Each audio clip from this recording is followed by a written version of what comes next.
I'm Gillian Banks. I've been a volunteer with the National Trust in the Katherine branch for almost 30 years. Indigenous Journeys was put together by the Katherine branch of the National Trust with a small grant for Heritage Week, April 2014. Most of the speakers that will speak to you today were once my students. I've been an art teacher in the region for 40 odd years. The others I met in their adult lives because we share a love and a practice of art. So Manuel Pamkal, for instance, has virtually no education, was just a little bush boy, and he didn't speak about the fact that he's one of the Northern Territory's greatest artists. And that's where I met Manuel. Natalie Waterton,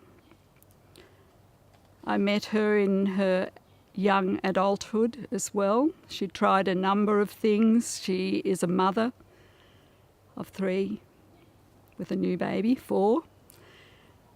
But I met her when she decided, I think, through having her own children, about the importance of education. So she became a relief teacher or at least an aide, teacher's aide, at St Joseph's School in Katherine, and they offered her the chance at a degree so that she became a teacher. And that's where I met Natalie, because in the last stages of my career as a teacher, I taught with CDU. I became a lecturer and mentored Natalie to success. She now is a degreed teacher. Patrick Anderson, I met Patrick as a young boy at Katherine Area School when I first came to Katherine. It later became the high school. Patrick is now a lecturer. So from a little bush boy in a tiny outback town, he now lectures at Bachelor University, helping his own people. He's very proud of the fact that he married young, had 2 children. His son is now a fully qualified dentist, and his daughter also very well educated. So they went away to Adelaide. They were sent away by the parents who wanted a better future for them. And it was probably a horrible experience. They talked about the breakout, and that lets me think that they thought of the school as a prison. They were cold because they're tropical boys. They were used to picking fruit as they went through the day. They didn't go home while daylight was about, and then they went home to tea. But of course in Adelaide, they ended up getting into trouble with the police for pinching fruit. They also, being naturally good at sport, Indigenous people have this lovely affinity with sport, so they were put into the swimming team where they broke records that are still unbroken today. But they were horrified because they were introduced to the need to wear Speedos. For little bush boys, that was beyond the pale. And even worse was that every night they had to go and take part in a mass shower. And they just hated it. They could not deal with the humiliating experience of being pushed bare into a shower with everyone else. And so they ran away, and of course they were captured and sent back to school. But I think their schooling lasted 6 weeks. Their southern experience was a bad one, and I hope we educators have learned a little bit from their lesson. But they're the stories they don't tell you. They tell you the stories of struggle on their way to success and how important it is to just get up and get going. Michael Berto is now the CEO of a shire. So he doesn't just look after one community, he looks after a whole lot of communities. He had 4 children, married young, 4 children, all very well educated and doing well in life. Michael also told me that his father was Italian. In fact, his father grew up in Venice, which I didn't know before. But to me, he was just another little Indigenous kid who's made good. Jodie King was another of my university students who tried and pulled out of everything. Until age 20, he had pulled out of so many things. And again, he became an aide in one of the primary schools and was offered a teaching degree. And so that's where I met him. Jesse could be anything he wants to be. He's a very bright young man and a very personable young man, as you'll see. He's one of the younger ones, and I'm sure he'll go far. But again, he speaks from the heart about how many trials and errors. Patrick's daughter, Jodie, another young person, but with a very good education, and of course, her parents set her up very well too. They knew the importance of education.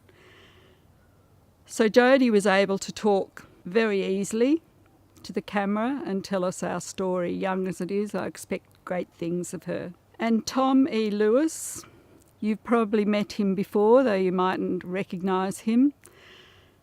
Tom was too modest to say to you that he has played Shakespearean in the West End in London. He's travelled all over the world. He was lucky enough to meet Frank Shepsky in Melbourne, and I think his first film was The Chant of Jimmy Blacksmith. Tom's an artist, Tom's a musician. He's just put out his first record. He's a larger-than-life Katherine boy. He started in the Roper areas, and we'll claim that, because he now lives and loves in Katherine, has a young family.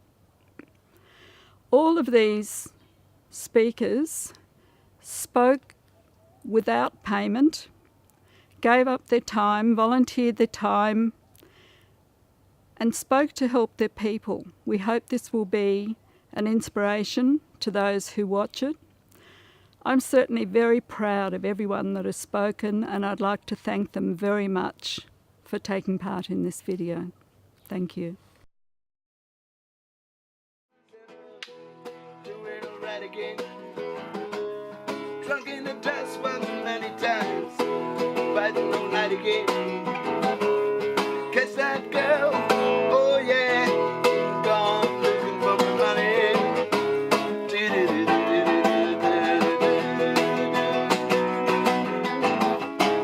I see my brothers on the back of that paddy wagon. I see my sisters, you know they've been through kinds of crazy things. I hear my mother crying, they'll be crying till the break of dawn. They say, this must be the toughest town this side of the world. One road leads to hell, the other one goes out of this town. This must be the toughest town this side of the world. Even I can see signs on the ground. Come on, let's go now.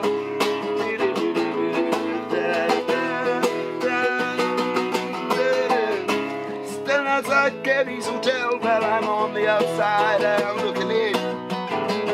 Everybody will be dancing tonight, different colored thongs and all. Who's that out there crying in the night while we're stomping it in this pouring rain?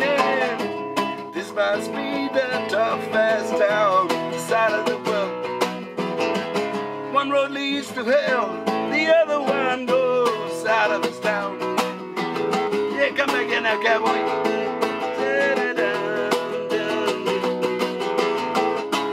Turn a phrase on 5-cent coin. You can walk down the aisle with the preacher man and cry. Who's that out there fooling in the night while we're sucking it in this pouring rain? This must be the toughest town this side of the world. One road leads to hell, the other one goes out of this town. Hey, turn around now.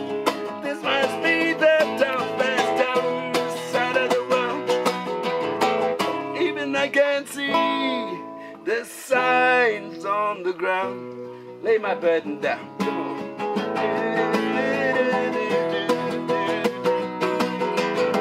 Hey, Gus, where you going? Down the river. You got through the nothing.